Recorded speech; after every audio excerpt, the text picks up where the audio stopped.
This is Mount Everest, the highest point on Earth, where the air is too thin to think, where every step drains the life out of you. Temperatures drop below -40 degrees. Winds can rip climbers off the mountain without warning. And above 8,000 meters, the human body begins to die. No rescue is guaranteed.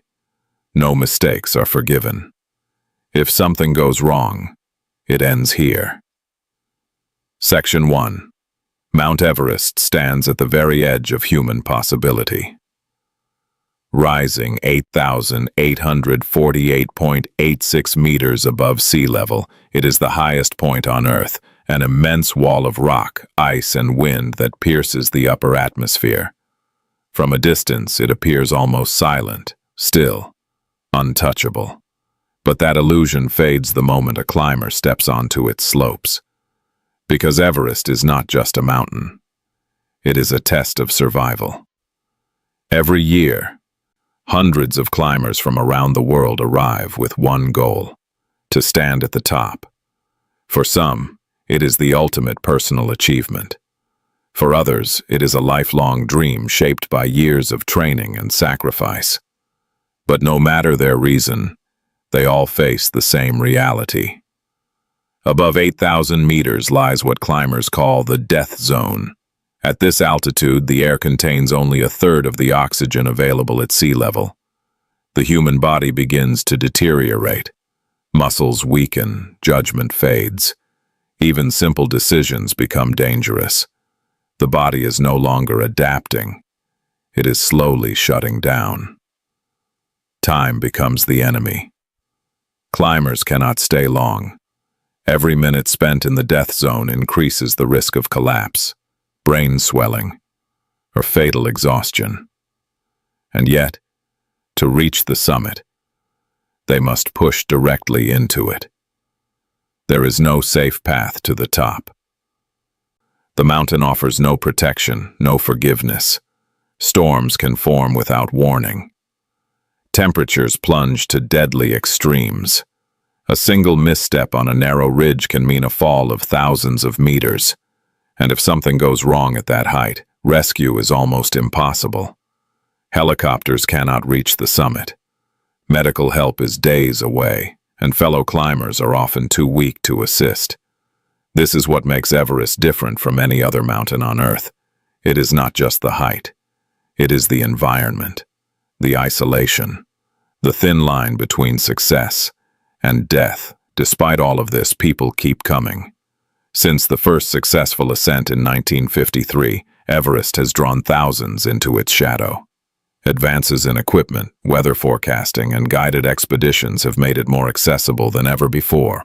But accessibility does not mean safety, because the mountain has not changed. It is still as cold, as unstable, as unforgiving as it has always been. And every year, it reminds climbers of that truth. Some reach the summit and return with stories of triumph. Others never come back at all. Their bodies remain frozen on the slopes, silent markers of how far ambition can go before nature takes over. Mount Everest is often called the ultimate challenge, but in reality, it is something far more dangerous. It is a place where survival itself becomes a fight. A brutal, exhausting, and often deadly fight against a mountain that does not care who wins. Section 2. Geography and physical conditions. Mount Everest rises from the heart of the Himalayas, straddling the border between Nepal and China's Tibet region. It is part of a vast mountain system formed by the collision of two massive tectonic plates, the Indian and Eurasian plates, still pushing against each other even today. This constant pressure is what lifted Everest to its extreme height. And it is what keeps the mountain unstable. From base to summit, Everest is not a single climb. It is a series of dangerous zones, each with its own threats. The journey typically begins at Everest Base Camp, sitting at around 5,364 meters on the Nepal side. Even here, the air is thin. Oxygen levels are already significantly reduced. The body begins adjusting immediately, but it never fully adapts. Above base camp lies one of the most dangerous sections of the entire climb, the Khumbu Icefall. This is a moving glacier, massive blocks of ice stacked precariously on top of one another. These towering ice structures, known as seracs, can collapse at any moment. Deep crevasses cut through the ice, hidden beneath thin snow bridges. Climbers must cross them using ladders tied together, balancing thousands of meters above the void. The icefall is unpredictable. It shifts, it breaks, and it kills without warning. Beyond it, climbers reach the western Khumbu, a vast bowl-shaped valley surrounded by towering peaks. It may appear calmer, but it acts like a solar trap. Heat reflects off the snow, raising temperatures during the day, only to plunge again at night. The constant fluctuation weakens the body further. Higher still is the Lhotse face, a steep wall of blue ice rising at angles up to 50 degrees. Here, climbers are fully exposed. One slip can send them sliding uncontrollably down the mountain. Above this lies the transition into the upper camps, where the air grows dangerously thin. Then comes the final approach, the South Col and the summit ridge. This is where the terrain becomes brutally narrow. Sharp ridgelines drop off into sheer cliffs on both sides. Winds intensify. Oxygen levels fall to critical limits. Every movement requires effort.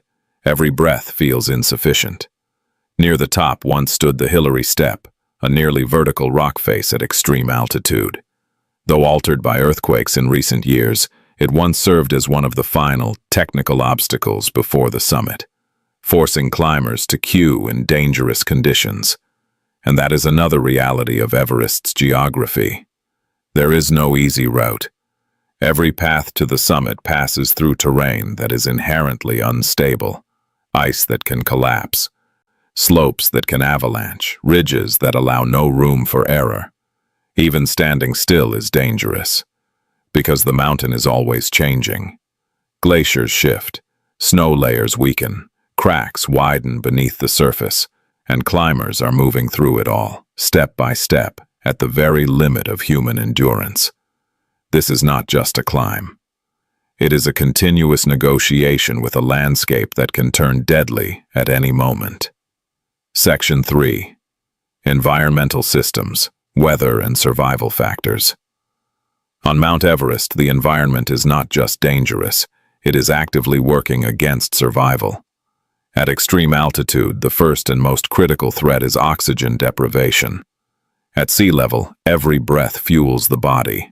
But above 8,000 meters in the death zone, oxygen levels drop to nearly 1/3 of what humans need to function. The result is slow suffocation. The brain struggles to think clearly. Coordination fades. Judgment becomes unreliable. Climbers describe it as moving through a dream. Except every mistake can be fatal. This condition is known as hypoxia. It weakens the body from the inside. Muscles lose strength. Reflexes slow. Even simple actions, clipping a rope, adjusting gear, require immense effort. And as oxygen levels fall further, the risk of high-altitude cerebral edema, HACE, increases, where the brain begins to swell, leading to confusion, hallucinations, and eventually collapse. Alongside it comes high-altitude pulmonary edema, HAPE, fluid filling the lungs, making breathing even harder. Victims begin to drown internally, gasping for air that no longer sustains them. But lack of oxygen is only one part of the threat. Everest is also controlled by the jet stream, a powerful band of high-altitude wind that circles the Earth. When it shifts over the summit, wind speeds can exceed 150 kilometers per hour. At that force, standing becomes impossible. Exposure to wind chill at these speeds can freeze skin in minutes. Climbers must wait for narrow windows, brief periods when the jet stream weakens, but even then, conditions can change without warning. Storms on Everest are sudden, violent, unpredictable. Clear skies can turn into whiteout conditions within hours. Visibility disappears. Landmarks vanish. Climbers lose direction, and in the death zone, losing direction means losing time. Time the body cannot afford. Then there is the constant danger of avalanches. Layers of snow build up over unstable slopes. A small vibration, a footstep, a shifting ice block, even distant movement can trigger a massive release.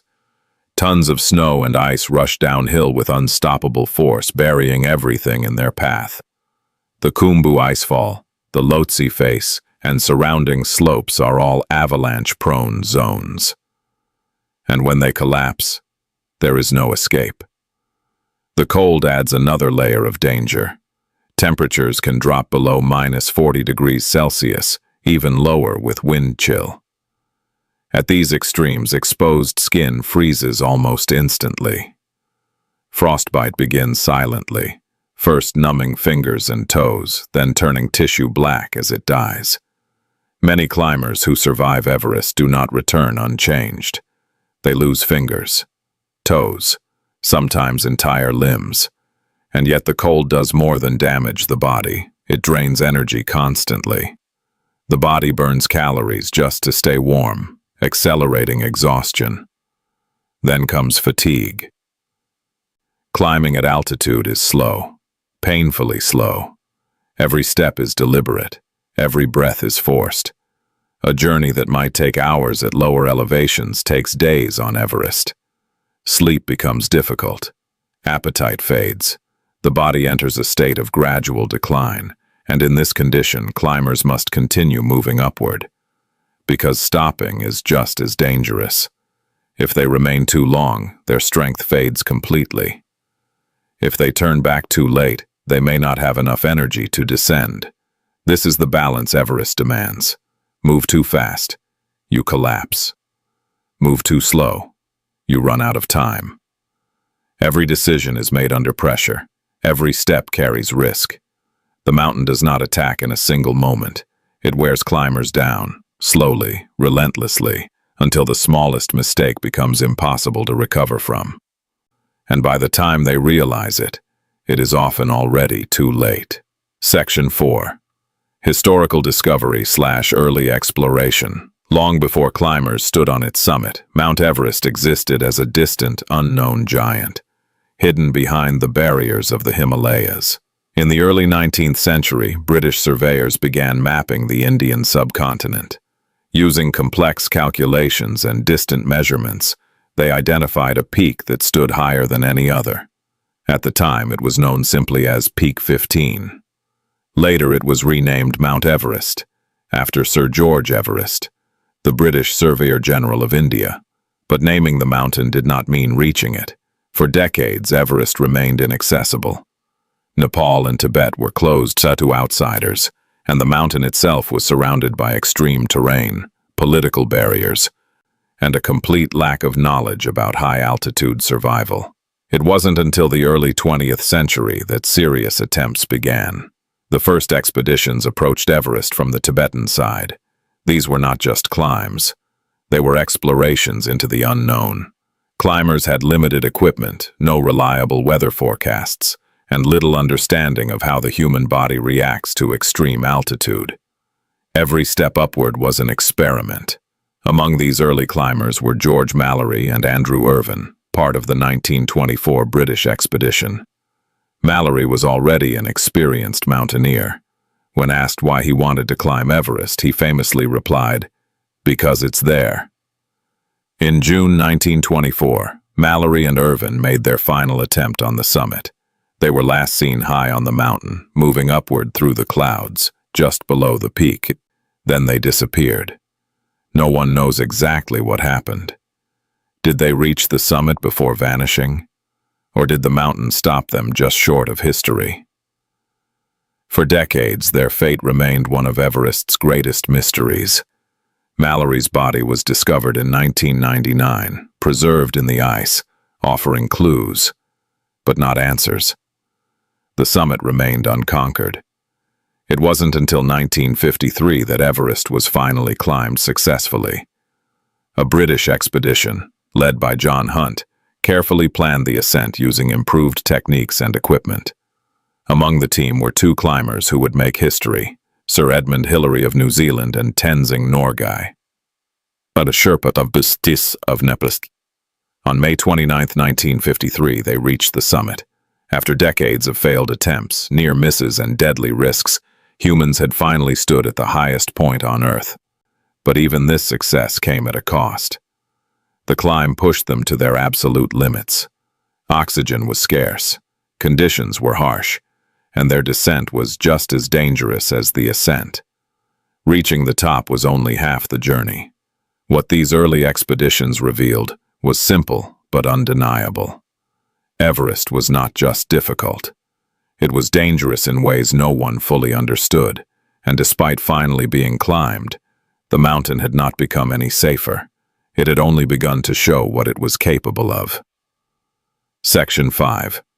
Real Incidents and Disasters. Mount Everest is often defined not just by those who reach the summit, but by those who never return. Over the decades, the mountain has built a history of tragedy, each event revealing just how fragile human survival becomes at extreme altitude. 1924. The disappearance of Mallory and Irvine. High on the northeast ridge, just below the summit, George Mallory and Andrew Irvine were last seen climbing into the clouds. They were close, closer than anyone had ever been before, but they never came back. Their disappearance became Everest's first great mystery and its first warning. Even the strongest climbers, driven by determination, could vanish without a trace. The mountain did not explain itself. 1970. Japanese expedition avalanche. During a Japanese expedition, a massive avalanche struck the Khumbu Icefall. 6 Sherpas were killed instantly. The icefall, already known for its instability, proved again that it could collapse without warning. There was no time to react, no chance to escape. It marked one of the earliest large-scale tragedies on Everest, highlighting the risks faced not just by climbers, but by the Sherpas who guide them. 1996. The deadliest storm. In May 1996, Everest experienced one of its most infamous disasters. Multiple expeditions attempted the summit on the same day. Among them were teams led by experienced guides Rob Hall and Scott Fisher. As climbers pushed toward the top, delays began to build. Bottlenecks formed. Time was lost. Then the storm arrived. Without warning, a violent blizzard engulfed the mountain. Visibility dropped to zero. Winds intensified. Temperatures plummeted. Climbers became lost, unable to find their way back down. 8 people died. Some collapsed from exhaustion. Others froze in place. Radio calls captured final moments, voices fading into silence. Rob Hall remained high on the mountain, guiding a client until the very end. He never made it down. The 1996 disaster changed Everest forever. It exposed the risks of overcrowding, the danger of pushing too late, and the brutal truth that even experienced climbers are not immune. Beck Weathers. Left for dead. During that same disaster, American climber Beck Weathers was left behind. He was unresponsive, frozen, assumed dead. But hours later, he woke up. Severely frostbitten, partially blind, and barely able to stand, he somehow managed to walk back toward camp. Against all odds, he survived. His story remains one of the most extraordinary survival cases in Everest's history. But it came at a cost. He later lost parts of his hands, feet, and face. On Everest, survival often means permanent loss. 2006.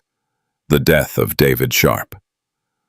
British climber David Sharp collapsed near a rock formation known as Green Boots Cave, just below the summit. He was alive, but barely. Over 40 climbers passed by him. Some attempted to help. Most could not. At that altitude, even stopping can be dangerous. Helping someone else may mean risking your own life. Sharp died alone on the mountain. His death sparked global debate. What responsibility do climbers have to others? When survival is already uncertain? On Everest, that question has no easy answer. 2014. Khumbu Icefall Disaster. In April 2014, a massive block of ice broke loose above the Khumbu Icefall. It triggered an avalanche that swept through the climbing route. 16 Sherpas were killed. It was one of the deadliest single events in Everest's history. For the Sherpa community, it was a devastating loss. Many were experienced climbers, supporting expeditions, carrying equipment, and preparing routes. The disaster forced the climbing season to shut down. It was a reminder that Everest's dangers are not evenly shared. Those who support the climb often face the greatest risks. 2015. Earthquake and avalanche. In April 2015, a massive earthquake struck Nepal. The shaking triggered an enormous avalanche on Everest. It crashed directly into base camp, a place many believed was relatively safe. Tents were buried, equipment destroyed, climbers caught completely off guard. Over 20 people were killed. Even at the base of the mountain, there is no true safety. 2019. The traffic jam at the summit. By 2019, Everest had become more accessible than ever. Hundreds of climbers attempted the summit within a short weather window.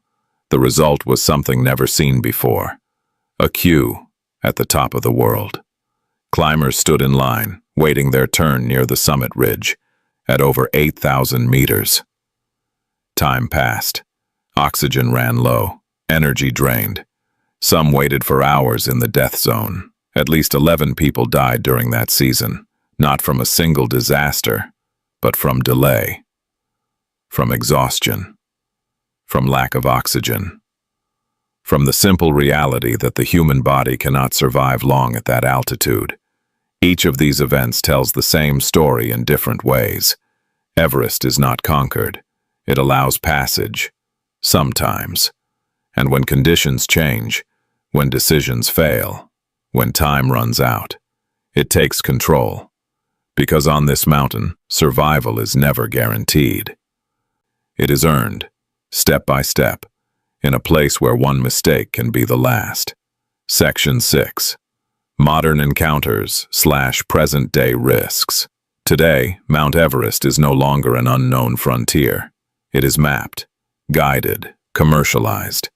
Each climbing season, hundreds of climbers arrive with advanced gear, satellite communication, and experienced Sherpa teams guiding the way.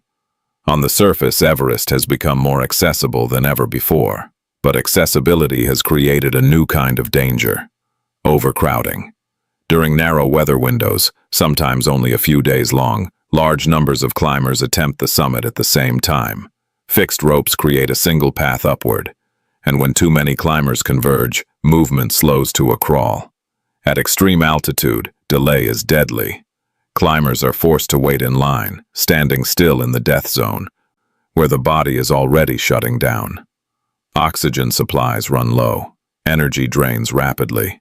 The longer they remain, the weaker they become. It is not a dramatic disaster. It is a slow collapse, and by the time they begin descending, many are already too exhausted to survive the journey back. Modern equipment has improved survival, but it has not removed risk. Supplemental oxygen helps, but it is limited. If a regulator fails or a tank runs empty, the body immediately begins to deteriorate. At that altitude, even a small equipment failure can become fatal within minutes. Communication systems allow climbers to stay in contact, but they cannot change the weather. And the weather remains unpredictable. Sudden storms still sweep across the mountain. High winds still shut down summit attempts. Whiteouts still disorient even experienced climbers. Technology can warn, but it cannot protect. Then there is the impact of climate change. Glaciers are melting. Ice is becoming less stable. Routes that were once predictable are now shifting. The Khumbu Icefall is moving faster than before, increasing the risk of collapse. And as the ice melts, something else is being revealed. Bodies. Climbers who died decades ago, once buried beneath snow, are now reappearing along the routes. Some remain where they fell, silent reminders of the mountain's history. They are not removed easily. At that altitude, recovery is dangerous, sometimes impossible. So they remain. Markers of past attempts. Warnings for those still climbing. The risks today are not always sudden or obvious. They build gradually. Fatigue from long queue, dehydration at high altitude, mental confusion caused by hypoxia. Climbers push forward because turning back feels like failure. But on Everest, pushing forward at the wrong moment can be fatal. And even now, with all the advancements, the outcome remains uncertain. Some reach the summit and return safely. Others do everything right and still don't make it back. Because Everest has not become safer. It has only become busier. And in a place where survival depends on time, strength, and precision, more people often means more risk. Section 7. Final conclusion. Mount Everest stands as more than just the highest point on Earth. It is a symbol of ambition, of endurance, of the human desire to go further, no matter the cost. For decades, climbers have come here chasing something difficult to define. Some seek achievement. Others seek purpose. And some are simply drawn to the idea of standing where few ever have. But Everest does not recognize those reasons. It does not measure effort. It does not reward determination. It only responds to reality. Thin air, extreme cold, unstable ground, conditions that push the human body beyond its limits. Every successful ascent is often remembered as a victory, a moment of triumph at the top of the world. But what is less visible is what it takes to get there and what it takes to return. Because the summit is never the end. It is only the halfway point. Many climbers have reached the top, only to lose their lives on the way down. Exhaustion, lack of oxygen, fading awareness. These are the forces that turn success into tragedy. On Everest, survival is not decided at the summit. It is decided in every step before it, and every step after. The mountain has seen generations come and go. It has witnessed breakthroughs, failures, and moments of incredible human resilience. But it has also claimed lives, quietly, consistently, without warning. And it will continue to do so. Because Everest does not change, no matter how advanced the equipment becomes. No matter how many climbers attempt it, no matter how much knowledge is gained, the mountain remains the same, unforgiving, unpredictable, untouched by human intention. In the end, Everest reminds us of a simple truth. There are places on this planet where nature still holds complete control. Places where survival is never guaranteed, where ambition meets its limits, where one wrong decision can mean everything. Mount Everest is one of those places, and for those who choose to climb it, it will always be what it has always been, a brutal fight for life at the top of the world.